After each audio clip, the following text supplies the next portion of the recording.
আগামী বছর মাধ্যমিকের শিক্ষাক্রমে বড় পরিবর্তন আসছে। প্রতি বিষয়ের বার্ষিক পরীক্ষা হবে ৩ ঘন্টা, লিখিত পরীক্ষা নম্বর থাকবে ৭০ ভাগ, আর শিক্ষণকালীন মূল্যায়নের উপর নম্বর থাকবে ৩০ ভাগ। এরই মধ্যে এর রূপরেখা ঠিক করেছে জাতীয় শিক্ষাক্রম ও পাঠ্যপুস্তক বোর্ড।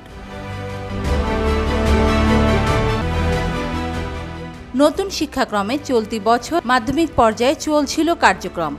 এটি নিয়ে শুরু থেকেই ছিল নানা সমালোচনা।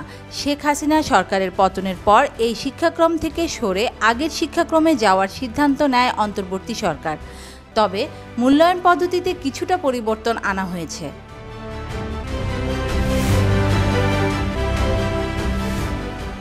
বার্ষিক পরীক্ষায় প্রতিটি বিষয়ে ১০০ নম্বরের লিখিত পরীক্ষা হবে। লিখিত পরীক্ষায় প্রাপ্ত নম্বরের ৭০ ভাগ নেওয়া হবে, আর শিক্ষণকালীন মূল্যায়ন হবে ৩০ ভাগ।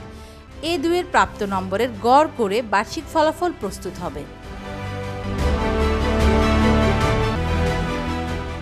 এনসিটিবি এর চেয়ারম্যান অধ্যাপক রিয়াজুল হাসান বলেন, মাধ্যমিকের যে শিক্ষা কারিকুলামটা ২০২২ সালে অনুমোদন হয়েছিল এবং সে অনুযায়ী পাঠ্যপুস্তক, শিক্ষণ সামগ্রী এবং মূল্যায়ন পদ্ধতি প্রচলন করা হয়েছিল। এনসিটিবির চেয়ারম্যান অধ্যাপক রিয়াজুল হাসান বলেন, মাধ্যমিকের যে শিক্ষা কারিকুলামটা ২০২২ সালে অনুমোদন হয়েছিল এবং সে অনুযায়ী পাঠ্যপুস্তক, শিক্ষণ সামগ্রী এবং মূল্যায়ন পদ্ধতি প্রচলন করা হয়েছিল।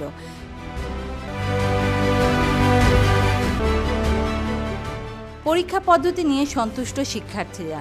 প্রস্তুতি শেষ করতে বার্ষিক পরীক্ষা নভেম্বরের পরিবর্তে ডিসেম্বরে নেওয়ার আহ্বান জানাচ্ছে শিক্ষকরা। শিক্ষা গবেষকরা বলছেন, শিক্ষাক্রমে ধারাবাহিকভাবে পরিবর্তন করা হোক, সেই সঙ্গে যাচাই বাছাই করে চূড়ান্ত সিদ্ধান্ত নিতে হবে।